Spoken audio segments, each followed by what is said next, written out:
kita buka Injil Lukas pasal yang ke-11.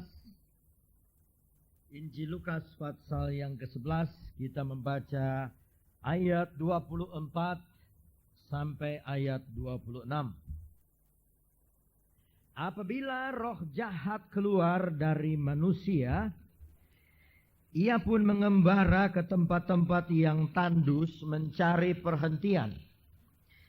Dan karena ia tidak mendapatnya, ia berkata, "Aku akan kembali ke rumah yang telah kutinggalkan itu." Maka pergilah ia dan mendapati rumah itu, catat, bersih tersapu dan rapih teratur.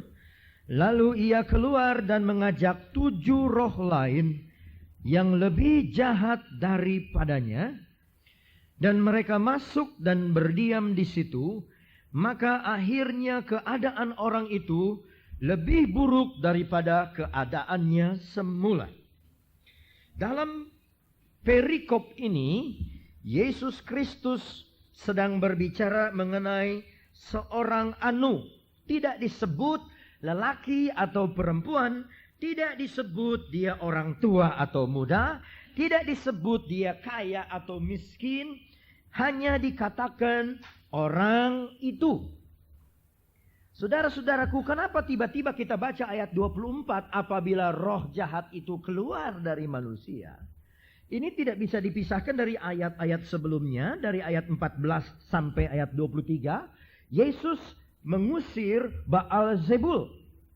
Ya, atau Yesus mengusir kuasa setan, roh setan.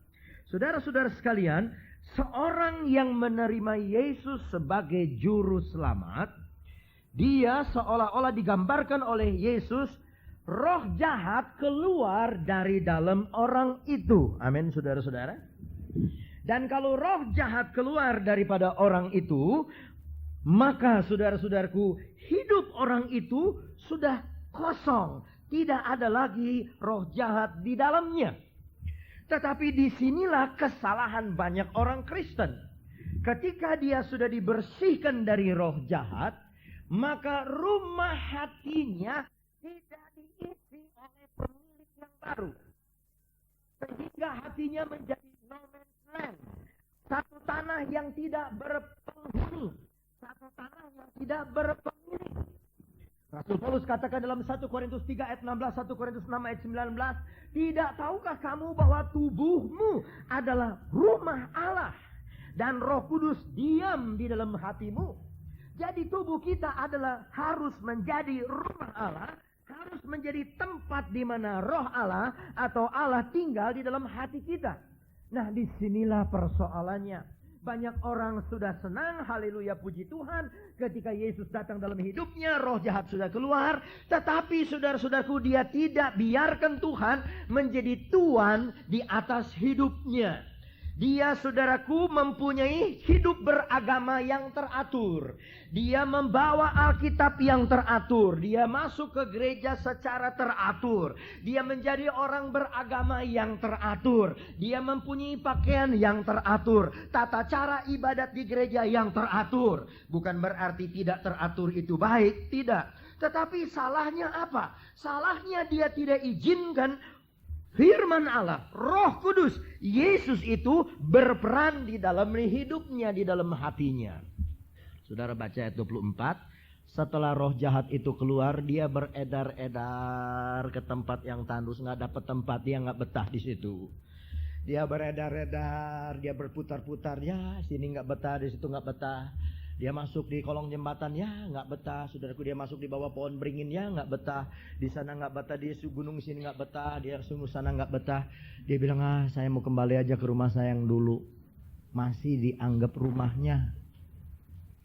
Saya mau balik lagi aja ke rumah saya yang dulu. Coba kita mau lihat. Dia balik lagi, saudara. Roh jahat itu bisa balik lagi. Firman Allah katakan, roh jinah itu roh jahat. Benci itu roh jahat. Iri hati itu roh jahat. Dendam itu roh jahat. Serakah itu roh jahat. Rakus itu roh jahat. Piara ayam negeri itu roh jahat. Menyeleweng itu roh jahat. Lari dari suami itu roh jahat. Kenapa ketawa, emangnya ada yang lari? Hati-hati saudaraku, ini banyak roh jahat, roh jahat, roh jahat, roh jahat, roh jahat. Saya katakan roh jahat itu dia akan datang walaupun saudara dia lemah, dia tahu dia lemah. Dia akan datang terus menggoda kita. Di Cianjur ada 2 tukang kue. Yang satu datang pagi, yang satu datang sore. Kalau yang pagi saya sudah kasih tahu sama saudara. Cakwe, cakwe.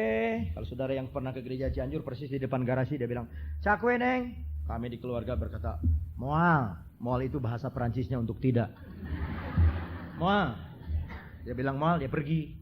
Besok paginya dia bilang, cakwe neng. Moal, sebab apa? Pagi-pagi kita sudah sarapan, perut kita sudah diisi, sudah penuh. Moal. Hari ketiga, cakwe. Moal. Terus, cakwe. Moal.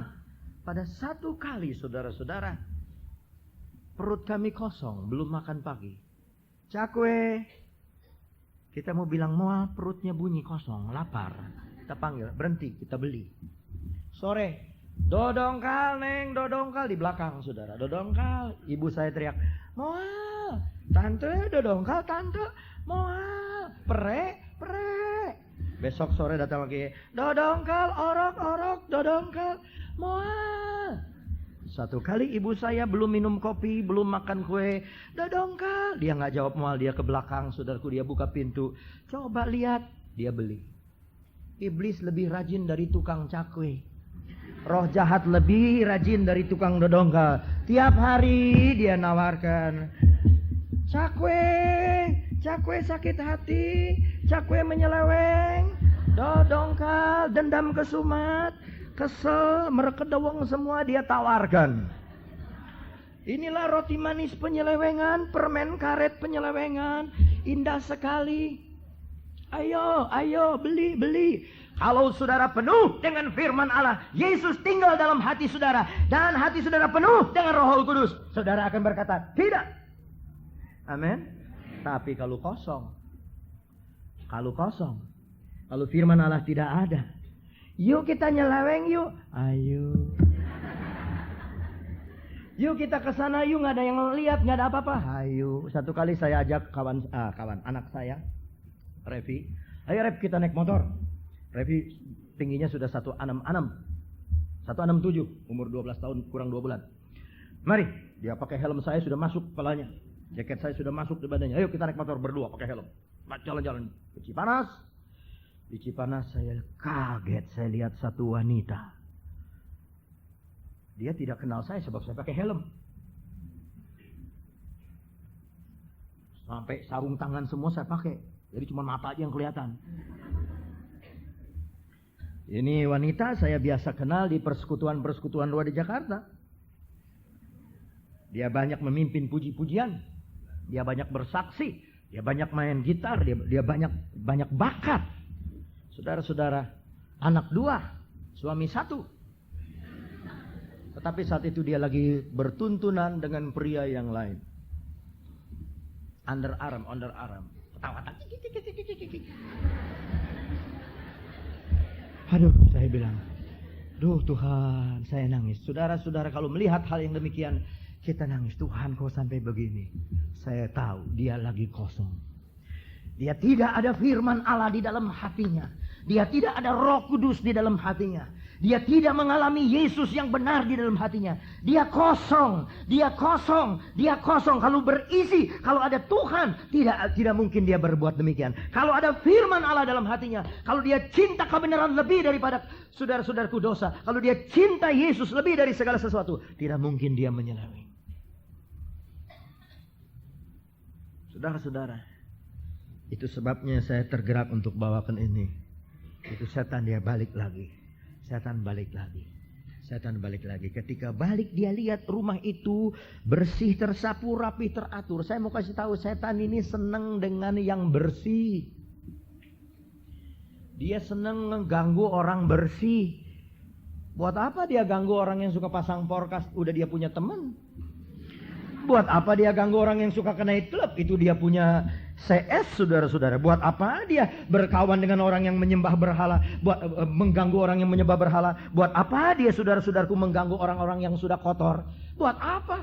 Itu dia punya CS, dia punya DKK, Iblis and the Gang. Saudaraku, itu semua dia punya kawan. Tetapi dia cari orang bersih. Dia cari orang yang rajin sama Tuhan. Dia cari orang yang sudah dicuci putih oleh darah domba. Dia cari untuk dikotori. Dia cari untuk dijatuhkan. Dia cari hamba-hamba Tuhan untuk dijatuhkan. Dia cari, saudaraku, jemaat Tuhan untuk dijatuhkan, untuk dikotori. Kalau dia tidak bisa dengan hal ini, dia pakai godaan yang lain. Kalau tidak bisa dengan uang, dia goda dengan wanita. Kalau tidak bisa dengan wanita, dia goda dengan harta. Kalau tidak bisa dengan harta, dia goda dengan tahta. Terus digoda. Kalau bisa dijatuhkan. Kalau tidak bisa harta tahta, dia goda dengan kebencian. Dia goda dengan ini. Supaya kalau bisa yang bersih ini dikotori lagi. Dikotori lagi. Saudara pernah melihat itu lukisan perjamuan terakhir Yesus? Ya, yang terkenal lukisan itu kalau tidak salah yang gambar Leonardo da Vinci. Barangkali. Kalau tidak salah ya itu yang lukis Leonardo da Vinci. Kalau salah mungkin Leonardo da Yoyo, saya tidak tahu. Tetapi pelukis itu, saudara-saudaraku, menyelesaikan lukisan itu 13 tahun. 12 sampai 13 tahun. Pada tahun yang pertama dia sudah selesai melukis Yesus dengan murid-muridnya. Dia kekurangan satu tokoh, yaitu dia harus melukis wajah Yudas Iskariot. Dia cari orang yang kira-kira mirip Yudas Iskariot bagaimana. Dia tidak ketemu. Jadi itu lukisan dia tunggu. Sampai lama, saudara-saudaraku, sampai 12 tahun. Dia belum ketemu yang mana yang cocok dengan muka Yudas Iskariot. Kepaksa dia izin, dia masuk penjara. Di penjara itu dia lihat bekas-bekas pemabuk, pembunuh, penjahat, pencuri, perampok. Dia lihat. Dia ketemu satu orang. Ini muka persis cocok untuk jadi Yudas. Jadi dia minta izin, dia wawancara ini orang. Mau nggak Bapak saya gambar untuk jadi Yudas dalam lukisan saya? Ini saya kasih uangnya sekian dan gambarnya ini memang Bapak paling cocok dengan ini, gambar Yudas ini. Boleh apa tidak? Mau apa tidak? Dia bilang dengan senang hati Tuhan, saya mau dilukis. Tapi ingat nggak Tuhan sama saya? Lihat baik-baik. Lupa saya. Sayalah yang Tuhan lukis 12 tahun yang lalu menjadi contoh dari Yesus Kristus. 12 tahun yang lalu orang yang sama dilukis cocok dengan Yesus Kristus. 12 tahun kemudian Yudas Iskariot. Kenapa? Orangnya itu juga. Kenapa? Apakah ada cahaya yang berbeda? Cahaya memang berbeda. Sebab 12 tahun yang lalu, saudara-saudaraku, mungkin rumahnya ini bersih, tetapi sekarang dia sudah diisi oleh 7-8 setan. Jadi orang yang sama bisa jadi Yesus, orang yang sama bisa jadi Yudas Iskariot. Tidak aneh orang yang 5, 6, 7 tahun yang lalu dia pintar, dia maju, dia giat dalam Tuhan. Tahun-tahun akhir ini dia jatuh, tidak aneh. Saudara-saudaraku, dalam majalah Kerajaan Allah, dalam kebaktian yang pertama, habis sudah. Itu David Wilkerson bernubuat, dia tulis. Itu buku ditulis 3 tahun yang lalu. Pada akhir zaman, pada zaman sekarang, Allah akan menggoncang Amerika. Ini. Dan diantaranya adalah pendeta-pendeta akan jatuh. Pendeta-pendeta jatuh dalam hal ini. Dan 3 minggu yang lalu saya baca di Newsweek dan majalah Time. Pendeta-pendeta besar yang saya nonton di televisi Amerika dan Kanada. Saudara-saudaraku sekarang ambruk jatuh. Pendeta yang kaya raya ada di televisi tiap hari mengaku sudah berbuat dosa. Dan wartawan Amerika saudara tahu, kejam sekali. Kejam sekali. Dan saudaraku dia menelanjangi semua. Banyak sekarang saudaraku kehancuran. Dan saya lihat David Wilkerson punya tulisan. Itu benar. Sebab dia dapat visi dari Allah. Saudara-saudaraku sekalian, hati-hati hati kita. Jaga jangan sampai hati kita ini kosong. Dalam ayat ke-25, maka pergilah ia dan mendapati rumah itu bersih, tersapu dan rapi teratur. Saudara-saudara, saya sekarang ini paling kesal mendengar itu nama penyakit demam berdarah. Sebab anak saya Revi umur 12 tahun kurang, bulan Januari hampir dia direnggut maut. Hanya oleh karena kemurahan Tuhan, kasih sayang Tuhan. Tuhan masih sayang kepada dia dan kepada kami. Tuhan masih berikan hidup sama dia. Dia sudah muntah darah, saudara-saudaraku. Dan dia sudah tidak bisa nafas sebab trombosit darahnya sudah drop begitu jauh di bawah. Hanya oleh kemurahan Tuhan, berkat doa saudara-saudara sekalian yang sudah membesuk juga ke sana, turut dalam membantu doa, anak saya dikembalikan sama Tuhan dengan sehat dan sekarang tubuhnya sehat. Tetapi pada saat itu ada 4 anak yang demam berdarah. 3 meninggal, anak saya hidup. Setelah anak saya ini, saudaraku, kembali, keluarga kami ada satu famili punya anak 5 tahun, demam berdarah, meninggal. Saya punya kawan di Tasikmalaya, anaknya 5, satu-satunya lelaki umur 15 tahun, juara badminton, demam berdarah, meninggal. 5 hari yang lalu ada saya punya kenalan di Jakarta sini, anak gadisnya 16 tahun, demam berdarah, meninggal. Jadi saya selidiki ini sebabnya apa? Ternyata nyamuk demam berdarah menyenangi tempat-tempat yang bersih tapi gelap. Dia tidak ada di tempat sampah tapi tempat-tempat bersih tapi gelap. Sama dengan orang ini. Bersih tersapu, rapi teratur, tapi tidak ada Yesus. Yesus berkata, aku ini terang dunia. Barang siapa yang percaya kepadaku, dia tidak berjalan di dalam gelap. Saya percaya kalau rumah ini ada Yesusnya, iblis tidak mungkin masuk. Iblis tidak mungkin merajalela. Tetapi karena kosong, karena hampa, karena tidak ada isinya, maka iblis masuk. Saudaraku, saya katakan sekali lagi, justru saudara yang dikejar-kejar, mau diganggu, mau dirayu. Saudara mau dirayu, saudara mau digoda, saudara mau dijatuhkan. Saudara-saudaraku, dia sudah tidak berani lagi berhadapan muka dengan muka, sebab dia sudah dikalahkan. Tapi dia menipu. Dia menipu, dia menipu, dia menipu, dia menipu, dia menipu, dia merayu, dia menipu. Makanya saudaraku, kalau tutup pintu kepada setan, tutup benar-benar, tutup kunci, udah habis. Jangan ditutup dibuka, ditutup dibuka, ditutup dibuka. Kalau dia tanyakan, apa mau ini saya tawarkan ini, saudara berkata, tidak. Gitu. Jangan bilang, tidak mau. Itu masih ada maunya, saudara-saudaraku. Kemudian bilang, tidak, sudah. Usir dia, tidak. Kalau bilang tidak mau, ya dia tidak, tapi mau. Nanti dia datang lagi, dia datang lagi, dia datang lagi. Tidak mau. Ya. Ini loh, saya tawarkan damai sejahtera. Setan bilang, sedap. Ayo dong morfin nih, minum sedikit dah, enak. Pasang 1000 dapat sekian ratus kali, sedap. Ayo dong, siapa tahu dalamnya laut dapat diduga. Nasib orang siapa tahu. Kuda lari dapat dikejar. Saya dapat keterangan Manado sekarang sudah terbuka perjudian, ketangkasan. Aduh, daerah Kristen terbuka. Saudara-saudaraku, saya kasih tahu sama pegawai-pegawai kami, ada 150 orang. Pak, kalau sudah kerja ngebangun ini dapat gaji ya? Iya. Boleh nggak saya minta bapak-bapak nih? Pesan saya hanya satu. Saya cari uang ini dari Tuhan. Dana dari sana sini orang Kristen yang kasih uang untuk bangun ini gedung. Ya, ini gaji juga dari Tuhan. Sumuhun, neng, sumuhun. Saya pesan satu, kalau udah gajian jangan pasang porkas.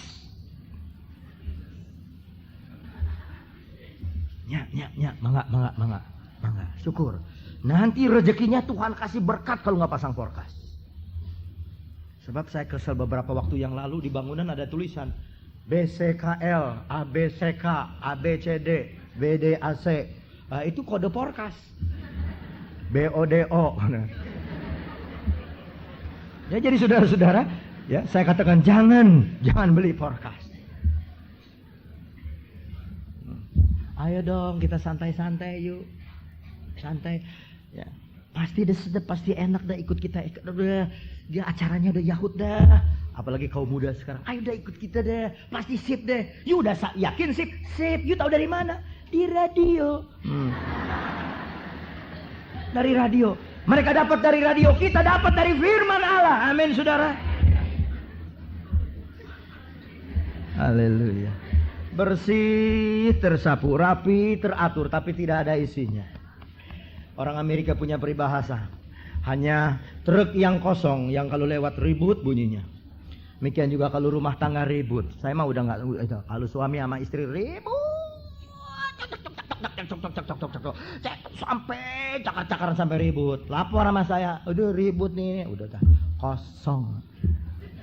Rohani kosong. Kalau istrinya sampai lakinya, saudara-saudaraku, kupingnya sampai tuli sebelah. Sampai ribut istrinya, kosong rohani. Saya mah nggak usah ngomong banyak-banyak. Kalau ada dengar rumah tangga ribut, suami ribut sama istri ribut, apa sama orang tua, orang sama anak, wah ribut. Itu kosong. Kalau rohani kita penuh, saudaraku, kalau hati kita penuh dengan firman Allah, tidak akan terjadi demikian. Nah, mari kita lihat Injil Matius 25 untuk melihat, saudara-saudaraku, ilustrasi yang pertama di dalam Injil. Matius 25 kita melihat ayat 1-13. Pada waktu itu kerajaan sorga seumpama 10 gadis yang mengambil pelitanya dan pergi menyongsong mempelai laki-laki. 5 di antaranya bodoh dan 5 bijaksana. Gadis-gadis yang bodoh itu membawa pelitanya tetapi tidak membawa minyak. Sedangkan gadis-gadis yang bijaksana itu membawa pelitanya dan juga minyak dalam buli-buli mereka. Tetapi karena mempelai itu lama tidak datang-datang juga mengantuklah mereka semua lalu tertidur. Waktu tengah malam terdengar suara orang berseru, "Mempelai datang, songsonglah dia." Gadis-gadis itu pun bangun semuanya lalu membereskan pelita mereka. Gadis-gadis yang bodoh berkata kepada gadis yang bijaksana, "Berikanlah kami sedikit dari minyakmu itu, sebab pelita kami hampir padam." Tetapi jawab gadis yang bijaksana itu, "Tidak, nanti tidak cukup untuk kami dan untuk kamu. Lebih baik kamu pergi kepada penjual minyak dan beli di situ." Akan tetapi waktu mereka sedang pergi untuk membelinya, datanglah mempelai itu dan mereka yang telah siap sedia masuk bersama-sama dengan dia ke ruang perjamuan kawin. Lalu pintu ditutup. Kemudian datang juga gadis-gadis yang lain dan berkata, "Tuan, Tuan, bukakanlah kami pintu." Tetapi ia menjawab, "Aku berkata kepadamu, sesungguhnya aku tidak mengenal kamu. Karena itu berjaga-jagalah, sebab kamu tidak tahu akan hari maupun akan saatnya." Di dalam ayat yang kedua, yang ketiga, gadis-gadis yang bodoh membawa pelita tapi tidak membawa minyak, artinya kosong. Gadis yang bijaksana dia bawa pelita dan dia bawa buli-buli berisi minyak untuk mengisi pelita itu. Tidak kelihatan yang bodoh dan yang bijaksana. 10-10-nya tertidur. Sebab ini pengantin lambat datang sampai datangnya tengah malam.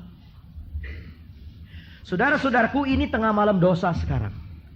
Ada 3 orang minggu ini tanya, apa Yesus tidak lama lagi datang? Saya katakan tidak lama lagi datang. Baru-baru saya melayani di Cipanas. Waktu saya melayani di Cipanas, saya melihat ke arah jalan. Saya lihat itu orang kaya semut, begitu banyak. Aduh Tuhan. Saya baca keterangan dari FAO, PBB.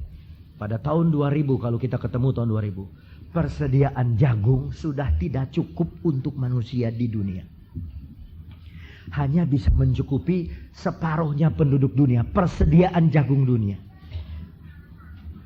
4 tahun lalu saya di Kanada, di Amerika, Kanada, saya lihat tumpukan jagung dibuang begitu saja sebab sudah terlalu over hasilnya.